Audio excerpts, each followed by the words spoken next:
Okay, so I'm going to give you a quick lesson about being an empath.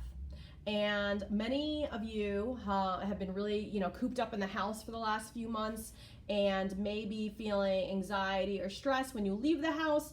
And also, even when you're home and you're watching the news or you're on social media or Facebook scrolling through.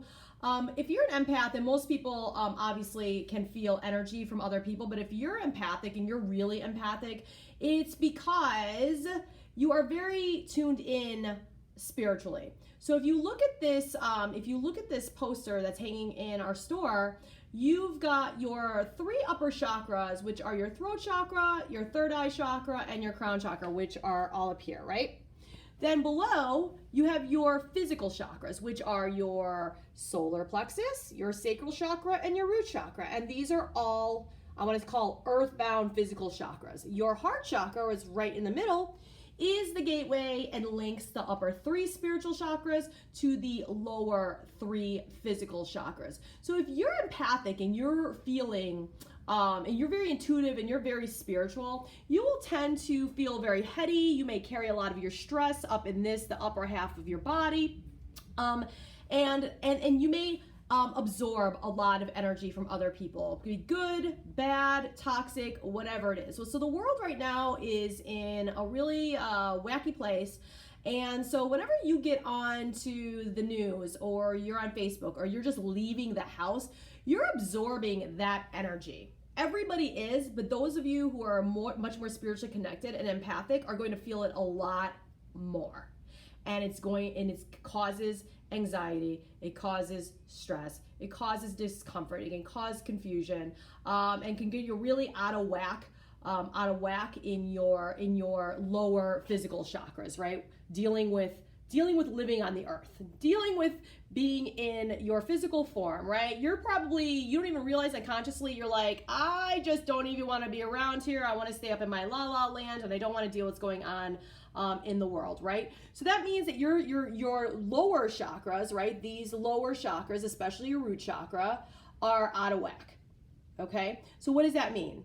That means that those chakras may be imbalanced, and what do you need to do to get those chakras back in balance, right? So you could go do energy healing. You could come see Renee. You could drop $100 to go get some energy healing or Reiki. But you know what? Honestly, I like to teach people on how to be aware and in tune with themselves and what they can do, at home to get that energy, to flip that switch and get those chakras balanced. So there are a lot of things you can do, but I'm just going to give you a couple of quick examples. Number 1.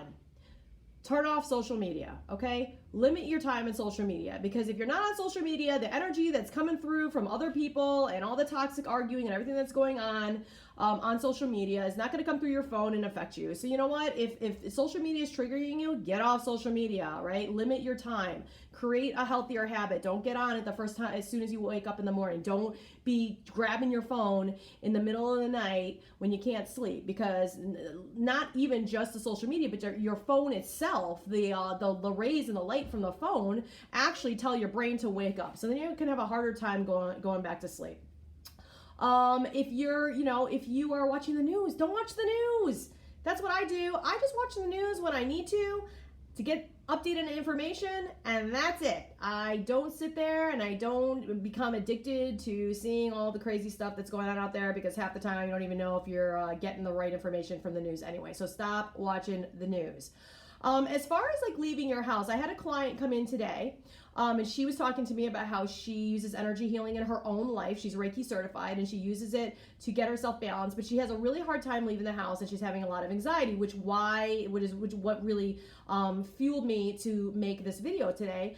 So I explained to her, after she told me that Reiki wasn't helping, but she had a specific crystal that she holds on to when she leaves the house. And when she leaves the house, she holds on to that and she feels much, much better. So I explained to her exactly what I just explained to you. She's an empath, she's very empathic, and she is feeling everybody else's stuff. Okay, she's feeling all of this toxic uncertainty and all this anxiety that other people are having out in the world. So when she leaves her house, what she's doing, and I'm going to flip you around here, is she has a crystal.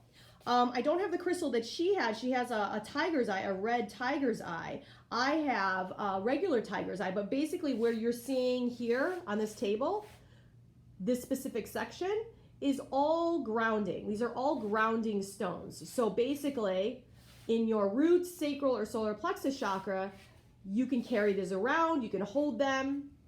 Sorry, this is a little blurry. You can hold them, put them in the bathtub with you, lay them on your chakras, or really anywhere on your body or around your body. And this is actually the energy from that specific crystal. That grounding crystal is helping her get really rooted and grounded into earth energy, which is really, really important. For those of you who are not new to this, you understand. For those of you who are new to it, it may sound a little wacky, but think about it. There's energy in everything. The table, right? This Buddha, this wooden, the dresser. There's energy in everything. There's energy in everything. There's energy in you. There is no barrier in space and time when it comes to energy. So who's to say that those crystals don't connect with these chakras in your body that represent mental, spiritual, emotional, physical health, that is not helping that specific person get grounded. So just be aware. You don't necessarily have to come and see me or go see another, energy healer or a psychic or even think about it. Like, I'm a big mental health advocate, but some of these things, some of the stuff that you're feeling, you can really dig deep in and listen to yourself and find out where it's coming from and find your own healthy solutions. Of course, I'm not saying that it is a cure if you're dealing with chronic anxiety or depression. I definitely am a huge advocate of mental health professionals, but I want to say that if this is something that you want to try as far as energy healing and see if it's something that could help you, because I know it's helped me and it's helped a lot of other people, definitely reach out and ask me. I would love to have a discussion with you about where you may be off here and where it's coming from, finding the root of it, and really finding a solution that works. All right, have a great day. Bye.